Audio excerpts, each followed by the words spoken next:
contra a las mujeres ninguno están de acuerdo.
El Senado y el responsable nos fue nombrando por orden para entrar y nos nombraba pueblo a pueblo. Aquello me emocionó mucho.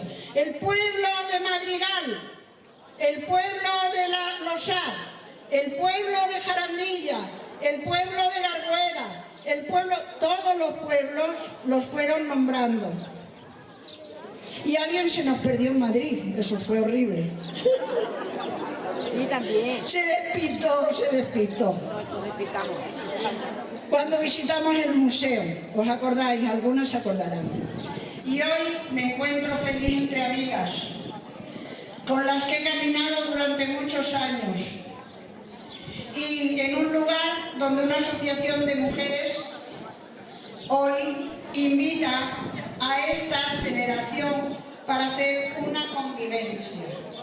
¿Qué es la convivencia? La unión de toda la comarca de la Vera a través de sus mujeres. Muchas que hace mucho que no se ven, otras que se han visto ayer, otras que son amigas, compañeras, pero he oído decir en algún sitio: uy, yo no conocía este pueblo, uy, qué bonito está, qué limpio, qué bien lo cuidado. Porque sus habitantes también lo cuidan. Están dispuestas a colaborar. Cierto que tuvimos momentos difíciles, pero las mujeres, a las que se califica como el sexo débil, ha demostrado que en tiempos y momentos difíciles se remanga los brazos, se pone en jarra y tira. Tira del carro, tira de su pueblo, tira de sus habitantes, tira de su gente. Nosotras, nuestra federación ha estado entre las cinco de un montón de asociaciones y personas que quedamos nominadas.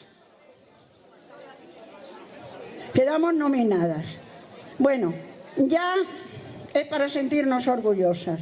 ¿A que sí? Alguna de vosotras podrá pensar: mírala, qué tonta, qué presuntuosa, pero no soy yo. Es una federación de mujeres comarca de la Vera, que ha llegado hasta el Parlamento Europeo de manos de un eurodiputado jaraiceño. Voy a daros el nombre para que se lo agradezcáis: don Ignacio Sánchez Amor.